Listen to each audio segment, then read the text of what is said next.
Bonjour et bienvenue sur Maliactu TV. Je suis Oumou Kamara. Imaginez devoir consacrer près de 10% de votre revenu mensuel pour seulement 2 gigaoctets d'Internet. C'est la réalité quotidienne de millions de Maliens aujourd'hui. Au Mali, se connecter à Internet relève du luxe. Les chiffres parlent d'eux-mêmes. Un forfait de 2 gigaoctets coûte 9,62% du revenu mensuel moyen. Cette situation place notre pays parmi les moins connectés d'Afrique de l'Ouest et soulève des questions cruciales sur notre avenir économique. La comparaison avec nos voisins est saisissante. Avec 3 000 francs CFA, un Sénégalais obtient 25 gigaoctets de données. Au Mali, cette même somme ne permet d'acheter qu'un gigaoctet et demi. Cette disparité nous relègue au 25e rang sur 25 nations africaines pour l'accessibilité Internet selon l'indice DQL 2023 de Surfshark. Début 2025, seulement 35,1% de la population malienne avait accès à Internet, soit 8,72 millions d'utilisateurs. Cela signifie qu'une majorité écrasante de nos concitoyens reste exclue de l'économie numérique. Face à cette situation, l'Association des consommateurs du Mali, l'ASCOMA, a décidé d'agir.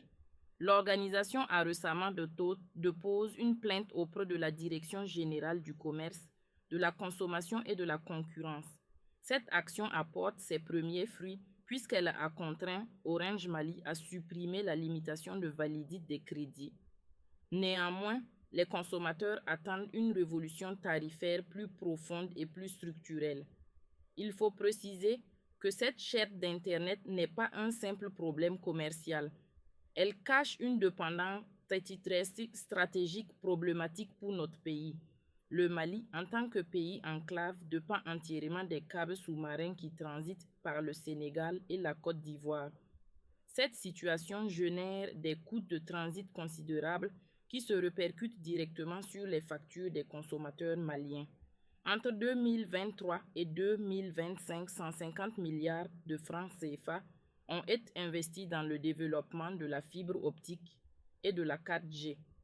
Malgré ces efforts conséquents, les infrastructures restent insuffisantes.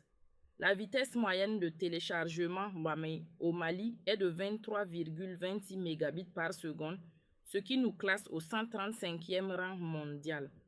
Cette fracture numérique dépasse largement le cadre technique. Elle touche directement 16 millions de Maliens non connectés qui se trouvent exclus de l'éducation en ligne, privent d'accès aux services bancaires digitaux et marginalisent face aux opportunités économiques modernes. Les jeunes entrepreneurs qui représentent le fer de lance du développement économique se trouvent particulièrement handicapés dans leurs projets d'innovation. Dans ce contexte, l'Alliance des États du Sahel dessine une stratégie d'émancipation numérique ambitieuse. En novembre 2024, le Mali, le Burkina Faso et le Niger ont signé un protocole historique supprimant les frais d'itinérance entre leurs territoires.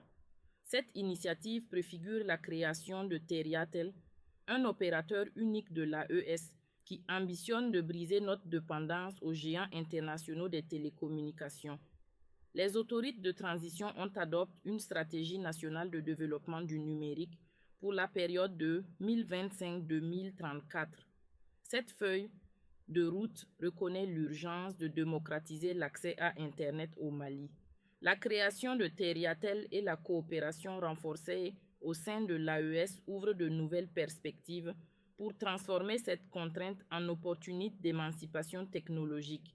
La question qui se pose désormais est de savoir si l'Alliance des États du Sahel saura relever ce défi stratégique. Voilà pour cette actualité. Pour suivre l'évolution de ce dossier et retrouver l'ensemble de nos articles, rendez-vous sur maliactu.net. Je suis Oumou Kamara, merci de votre fidélité et à très bientôt sur Maliactu TV.